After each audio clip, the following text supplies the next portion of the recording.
Hello,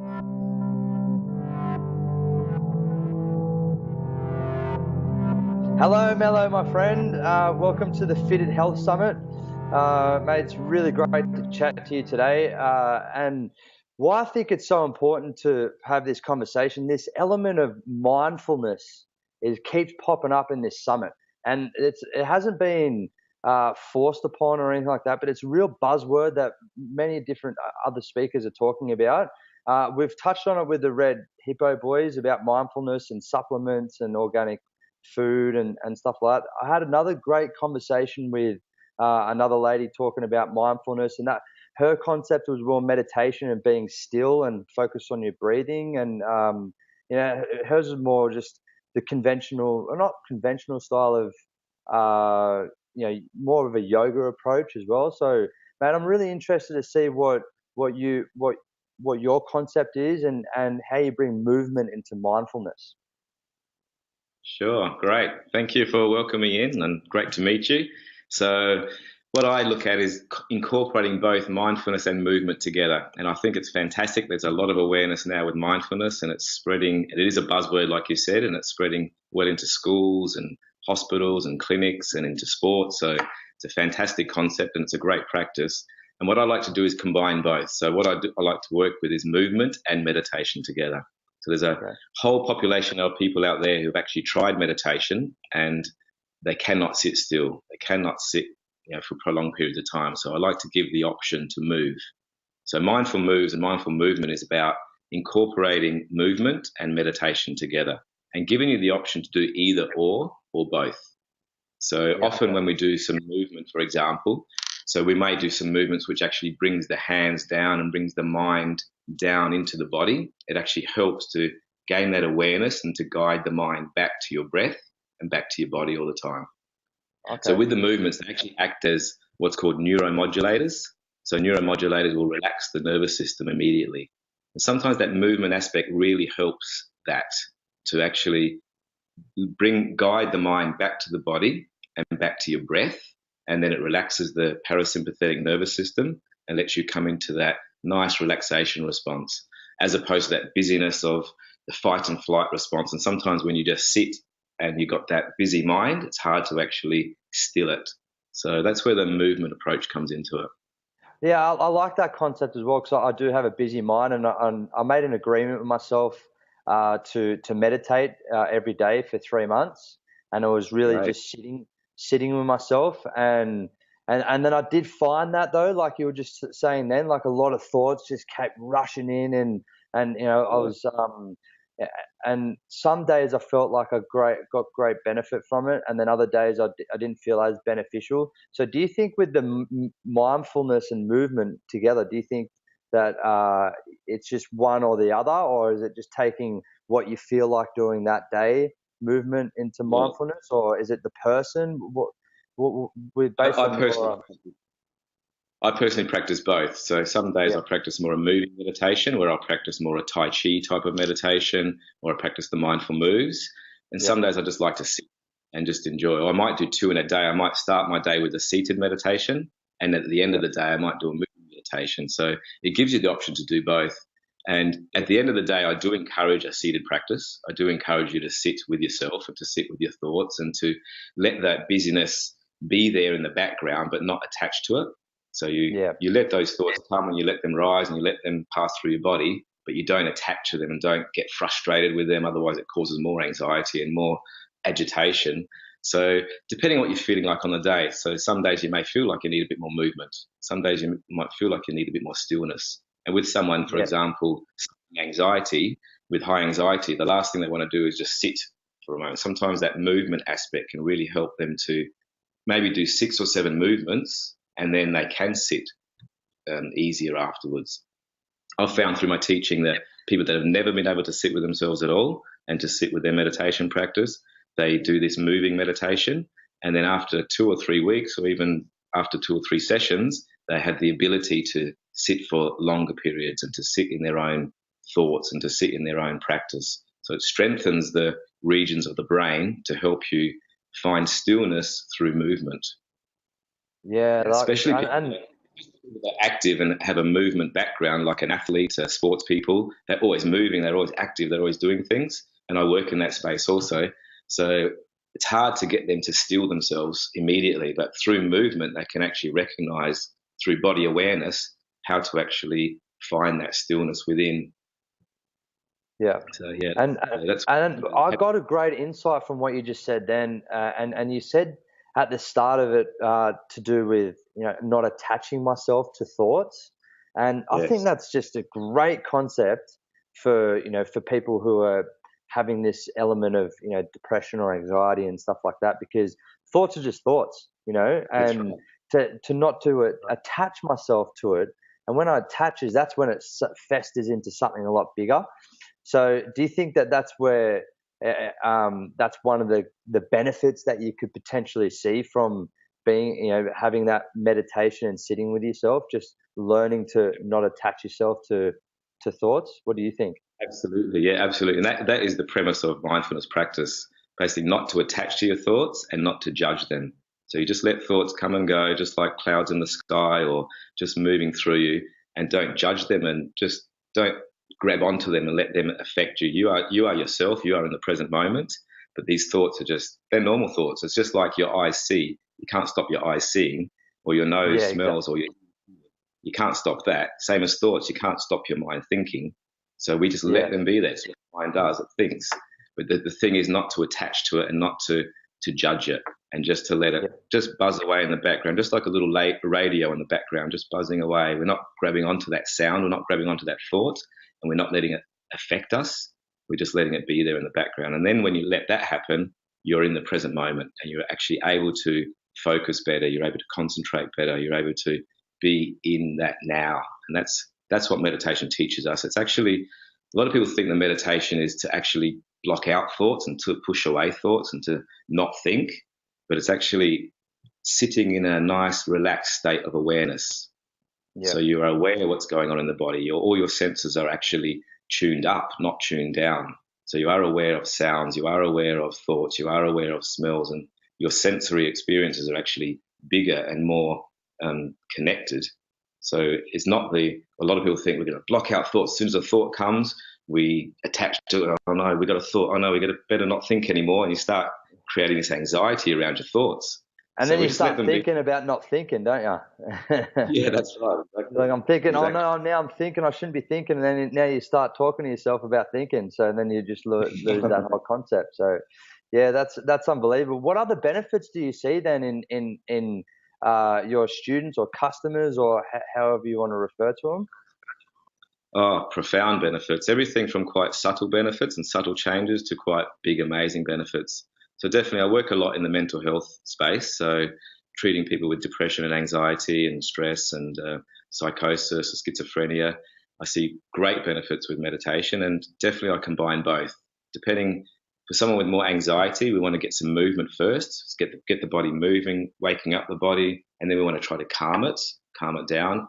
With someone with deep depression, we want to open them up a little more and get some movement in a different way and energize the body a little more. So benefits are profound, decreasing stress, decreasing anxiety, decreasing any sort of excessive thoughts, excessive rumination of thoughts, worry, pensiveness, um, the whole body basically connecting with yourself, connecting with your breath. So I could list up probably 1,000 benefits in a row, and each person is different. So each person benefits in different ways. I've seen some great cases of, for example, social anxiety, someone that hasn't left their bedroom for 2 years, for example, stuck in their house. They don't want to go out. They're too scared to go out. They don't want to face the world. And what I do is I go to their home, I ring their doorbell, we do a little practice, and then we might go outside for a walk and do a few movements. And then little by little, we start building up that capacity to go out in the environment, to socialize with others. And one particular case, like I said, a particular lady didn't leave her bedroom for 2 years. Yeah, With my work that we've been doing together, teaching her meditation, teaching her these mindful movements, she now works and functions in the proper job. She volunteers in 2 places. She's doing a course. She's going out every single wow. day. She has an activity. So she goes out in the morning. She has 3 or 4 activities. So, great change from someone that never would leave their house before. Yeah, Yeah, and definitely. yeah, thousands of cases like that. To be honest, it's pretty sometimes it amazes me, just that simplicity of connection, simplicity of connecting the body and the mind together is all it takes. So a little And I shift. think that's what I think that's where mindfulness has its benefits, and it's so strong. The fact that I can connect myself, mind and body. I mean, it's challenging coming from my perspective. Like, I've got that rugby league mentality. I've said it with a couple of other speakers. I used to anyway, having that, that ego, that alpha male, and I've come from a personal training background where, I'm the best personal trainer, and no, I'm the best, but like, it's always that competitive mindset, and you sort of, you drown out the being connected with yourself and what you're actually doing, why actually staying fit and healthy. So that's what I love about that mindfulness. So with with those people that are, in that my old mentality of, thinking from a competitive space, and thinking from a point of ego, what can we say to those people to come from a more of a humble perspective? I mean, that would obviously get a lot more benefit than myself who's been aware. But what can we tell them to steer them on that right path? Because I think there's a great benefit as well. Yeah.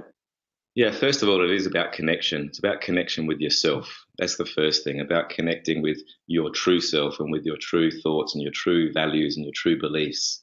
We connect with that on a humble level, on a not ego-driven level. We can connect with our true nature of ourselves, and we can share that with others. Once we have that connection, then other people will perceive us perhaps differently and accept us for what we are. So acceptance is a big thing.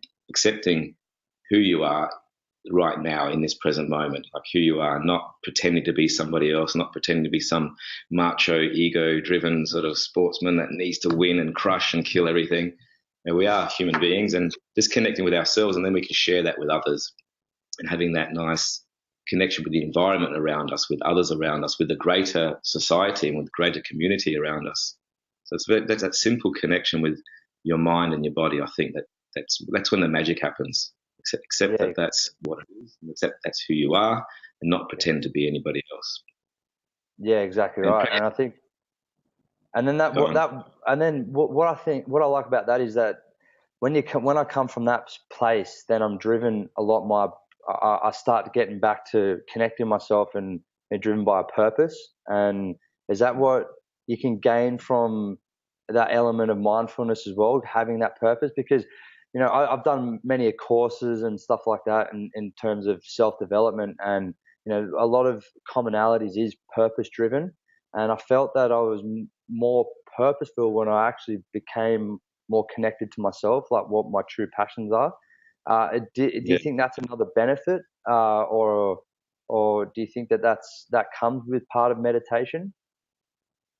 yeah. Some people cannot even find their purpose. So Mm, sitting and actually observing who you are and what your purpose is a good way. Instead of busying yourself with activity and, working too many hours and, doing many things to distract yourself, just that sitting with yourself, even if it's 10 minutes a day, even if it's 20 minutes doing a mindful meditation practice or a yoga practice or whatever it is, to reconnect with yourself and to reconnect with your true purpose, I think it's a great practice.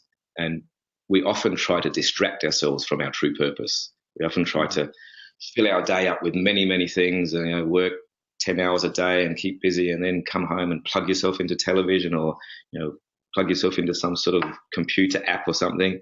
And that just distracts us from our true purpose. So mm, just sitting in a bit of stillness, sitting in a bit of calm and quietness, and understanding who you are, maybe what you want to achieve and what your true purpose is. With purpose comes goals and desires and drive and motivation.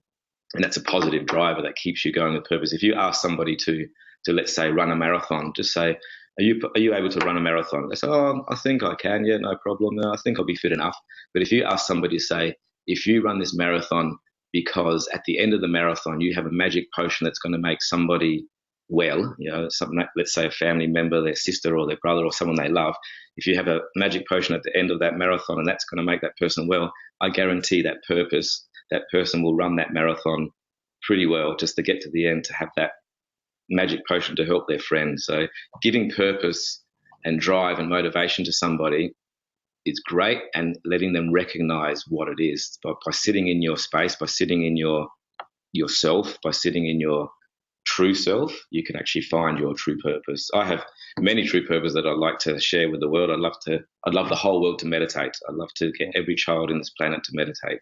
So sharing that purpose for me is, what we're here for right now, talking to each other, because we can try to help the world, to meditate. I didn't know that until I sat with myself and sat with my thoughts and sat with, I'd love to help. The famous Dalai Lama saying that says, if you could teach every 8-year-old to meditate, you can have world peace.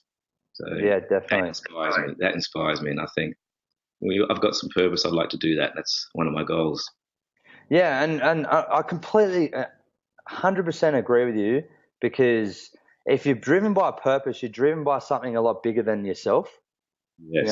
And like what you said with the marathon, and it can be made up at the start, and I found my purpose is to help people and just celebrate our life through being healthy and fit, and like just giving that dose every day to people as much as possible. That's what brought me into this element of summit, this fitness summit in general. So, and then to have the world meditating, that's a lot bigger than just yourself. And I think that it's good to be selfish in some ways, like with wanting to have that essence of mindfulness and be sitting with myself, but to have everyone and be driven by a purpose, and for everyone to be able to meditate is just like, it just makes you a lot more energetic, innovative. You'll do whatever you can to get there, so I love that concept. And it's funny you said about the marathon as well, like, 'cause I actually ran a marathon myself, and and it was part of, because I want people to celebrate their life through health and fitness, and I wanted to help people become competition ready. And so I decided to run a marathon in 28 days from no experience at all. And then that's what was always in the back of my mind. It wasn't the magic potion like you were mentioning before, but it was just like, I'm doing this so I could teach more people to better themselves through marathons. And that's the whole thought I had. That's what got me through it. You know what I mean? Yes, So that's why I completely agree with you on that one. So and I love that concept of mindfulness and movement. So like, what simple strategies could we do right now? Like, if I was just to, I've never done it before. I've heard this mindfulness and movement, and I'm eager to learn. What would you say to me right now? Or what would we do together? With mindfulness practice, with formal mindfulness practice, there's two concepts. So first of all, with any if you've ever done any mindfulness course or meditation course, there's what's called the formal practice. And the formal practice is where you actually stop, you take some time out of your day, and you set aside 10 minutes where you go sit and meditate, or you put your audio phones on, you listen to a meditation. So that's the formal practice. And then with the mindfulness practice you have in the day, which they call non-formal, is everything you're doing in the day. So whether it's brushing your teeth, or whether it's driving the car, or whether it's going for a walk, you're aiming to be more mindful in that state. So mindful eating is one good example, where we eat every day at least 3 or 4 times, and actually engaging with your food and sitting there and enjoying it and tasting it and feeling all the flavors. That's an informal practice. So the same goes with movement. So this is answering the question, is with the movement, there's actually a formal practice where we set aside 10 minutes of the day and we have a series of movements. There's between 6 and 10 movements you can practice, and they all have different focuses. One, for example, is to help you to ground yourself and to bring you down, to get your mind out of your body, bring your mind down into your body and to connect with yourself. Another movement is just to get some nice flow through the body, to feel how the body's feeling. Maybe you've got a bit of tension in your shoulder, maybe you've got a bit of tension in your back. So by doing the movements, you actually engage the mind and connect it with the body and feel how you're feeling right now. So that's the formal practice. And then the informal practice is, you can do that from the second that you wake up. So the minute you wake up out of your bed, you open up your eyes, and many people, they've probably got their iPhone sitting by their side, and they pick up their iPhone and they check their emails, they check their Instagram posts, and they start reacting to the day. It's probably their alarm clock is sitting by their bed. So instead of doing that, probably not have your iPhone by your bedside to start with, but instead of doing that, open your eyes just gently and just feel your body. Just feel it. Like, how do you feel today? How does it tired from yesterday's training?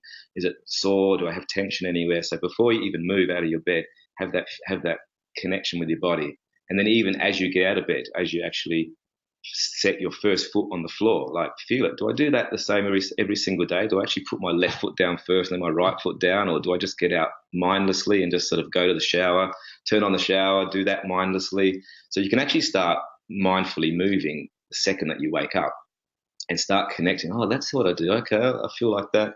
Then you turn the shower on, you brush your teeth and connect with all the movements. So you can do that throughout the whole day. Let's say you're going for a little walk in your midday lunch break and you're going to the shops. You could probably do that in sort of autopilot, in default mode they call it, and just sort of go down there. But if you connect with your movements, connect with your posture. So am I holding my posture right? How am I stepping? All those sort of simple things we do through the day, they're mindful movements. And at the end of the day, same thing. How do you sit? Is your posture slouched? Is it upright?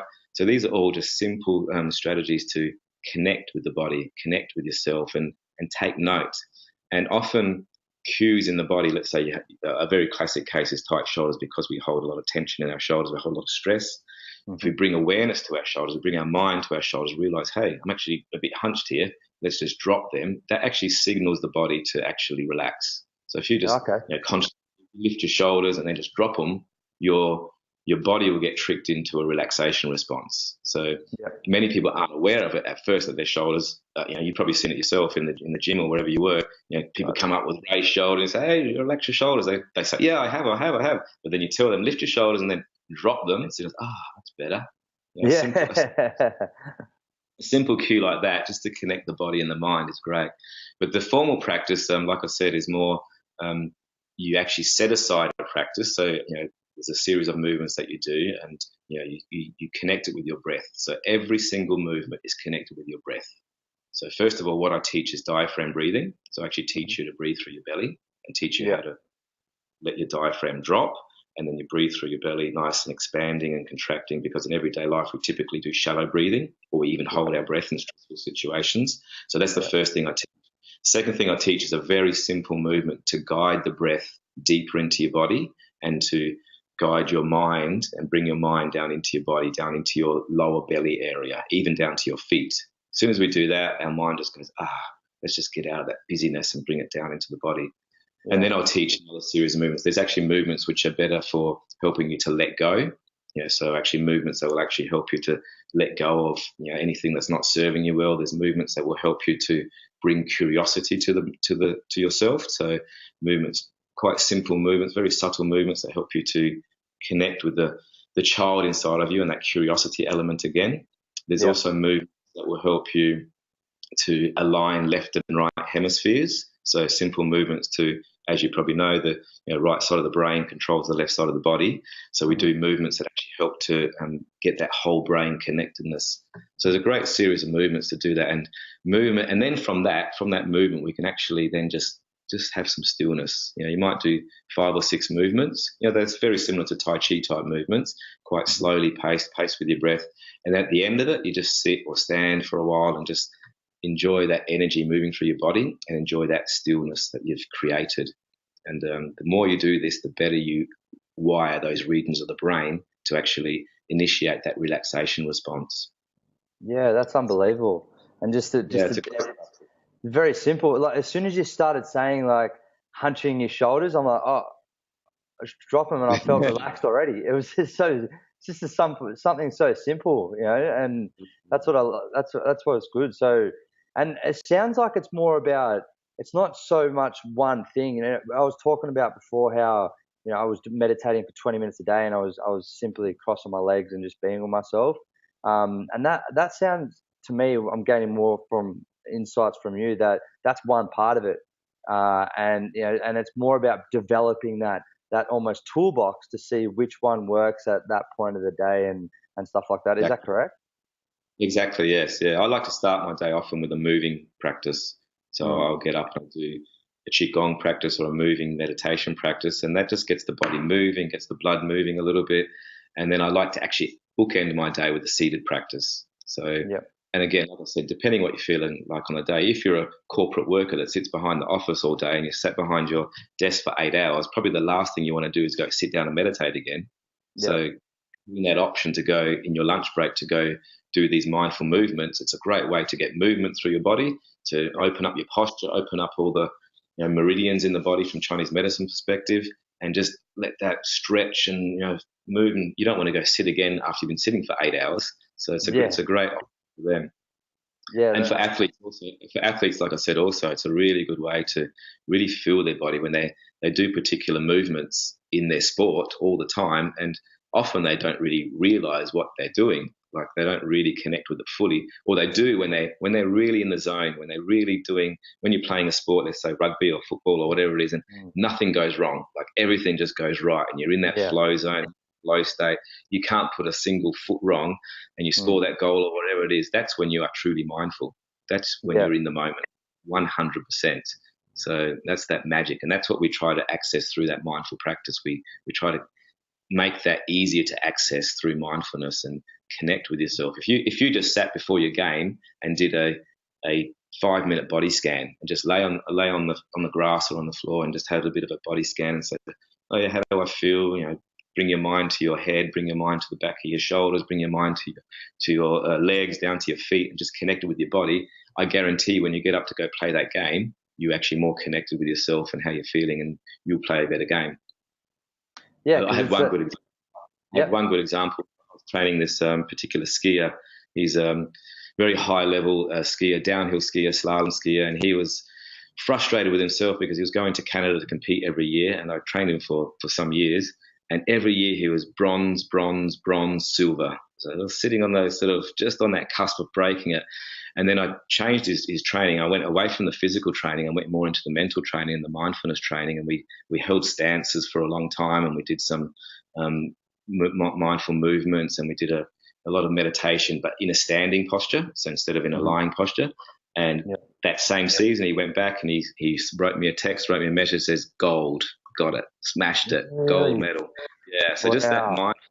Yeah, so he was sitting on that. He was a great athlete. He's physically strong, really strong guy, and very agile. Had all the elements, but his mind was not connected. And he told me afterwards he was just connected with his body the whole way through when he was heading through. And he sent me a message and got gold. I said, "Yay, great!" That's unbelievable. And so it's having that sense of visualization as well, isn't it? Yeah, and that's what the beauty of mindfulness is.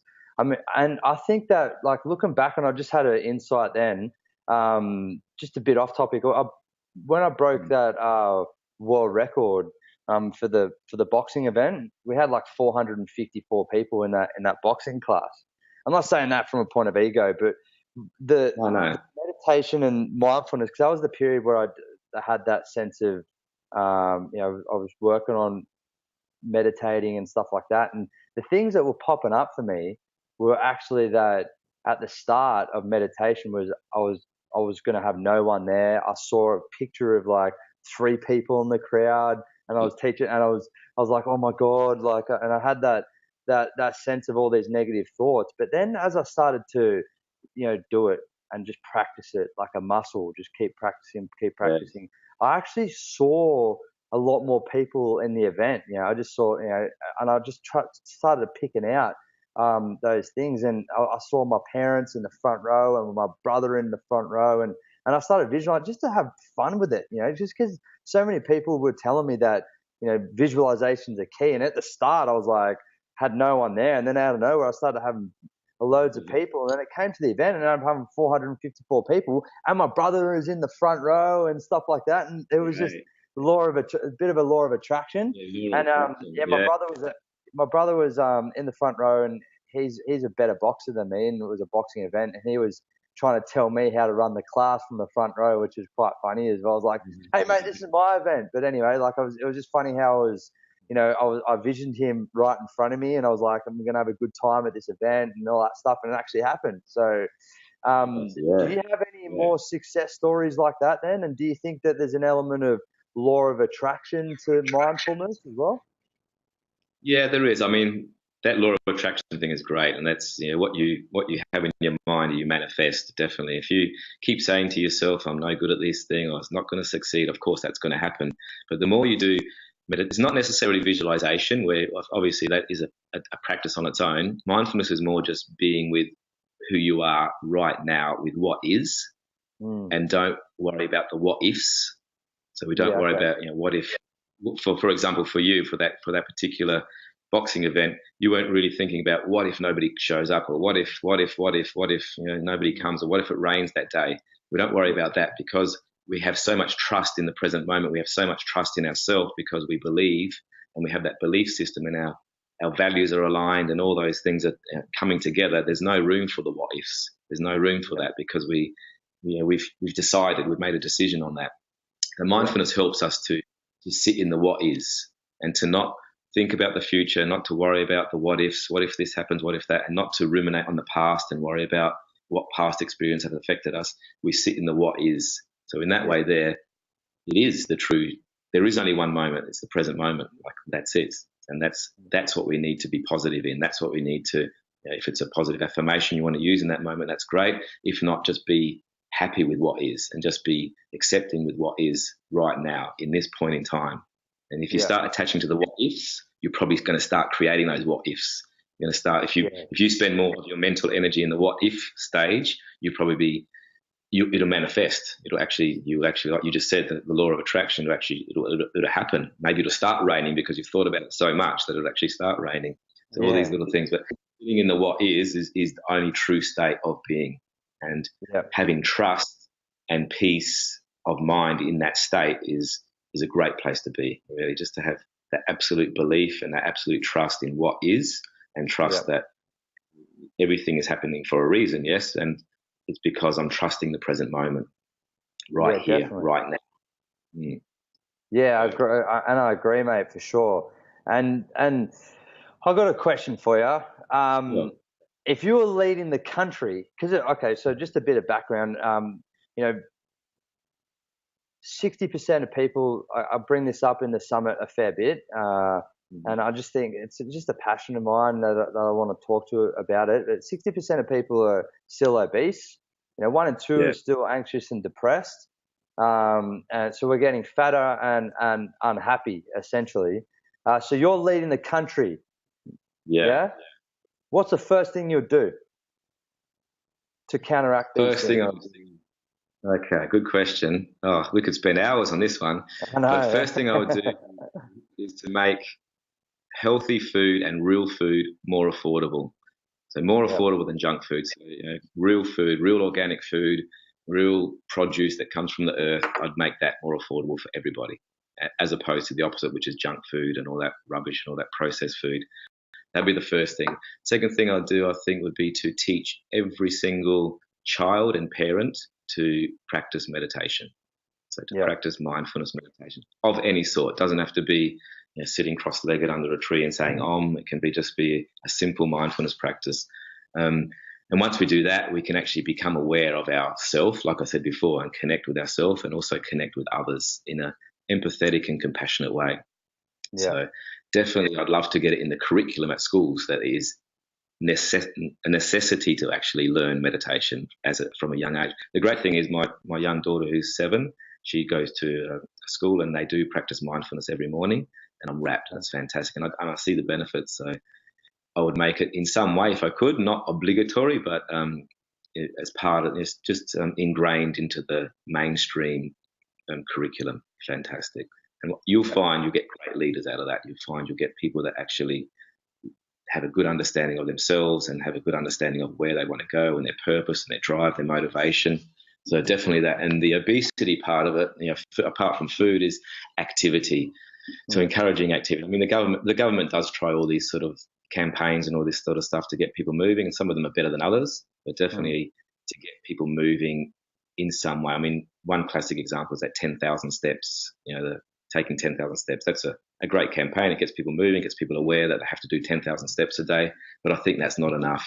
I think a bit more than that, moving the body in different ways. Because we're so sedentary, we're sitting in this particular posture all the time. Our hip flexors are jammed up, our buttocks are all flaccid, our legs are, weak.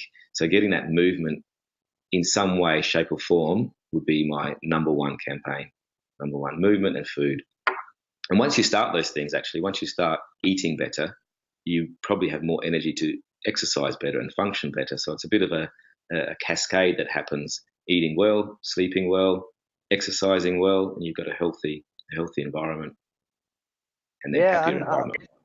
that's what I think that needs to be done as well for the future, is that we don't have to be so strict with how we train. Like I Mm, think there's got to be an element. I spoke to another guy, Mark Edmondson, who's in the summit as well. So he touched on this of movement as well, but he gives more flexibility in people's programs as well. yeah, And I think that in order to have a program to follow, we've got to have an essence. We've got to drop that that program mentality and just get out and yeah, just move and have fun and absolutely. try something different and get in that kid mindset and be curious again. Like a kid walks down the Exactly. street and they start going blah, blah, blah, like they do something funny, and then we just think, oh, it's a kid. If I just did that, then people are going to think, oh, that's a bit embarrassing, you know what I mean? But like it shouldn't matter. Like we're just got to get back in that state. That's when we start learning and start absorbing more. So man, I think that's Exactly. what I can probably agree with you. We should be having that element of just movement, through And Tai fun. Chi, and Yeah, just and having fun. fun with what we're doing. If you want to feel like running, go for a run that day, then run. Just do something, Exactly. Um, yeah, man, I love it. So two When it's things. when it's too regimented and when it's too structured, and the training program is Monday, Tuesday, Wednesday, Thursday, it actually becomes a chore. It actually Yeah, becomes like, oh God, I've got to train. Instead of just being a fun movement aspect, just get a ball and go run to the beach and kick it around with your child or whatever it is. That's how it should be, just part of your everyday life.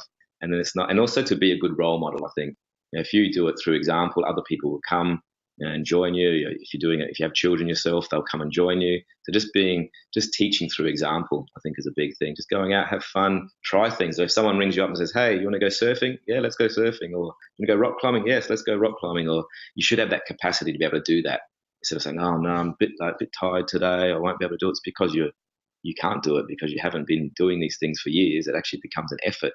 So it shouldn't be yeah, an effort if someone rings you up and says, "Hey, let's go for a walk." Yeah, sure, let's go for a walk. Or let's go for whatever it is. Go for a run. Go for a kick the ball around. It should be part of our life all the time. yeah, And we're movement animals. We actually have evolved over the years from whatever it is, from aquatic creatures that do basic movements to animals that climb trees. We love to move. So yeah, we need to move, actually. So reconnecting with that, like you said, that childlike behavior, and climb a tree, go rock climbing, go surfing, go out in nature and enjoy the simple things. It doesn't have to be a push-up routine or a gym routine. It could just be go out for a little hike or a bike or whatever it is. The more you do that, the more it's just part of your life, really. yeah.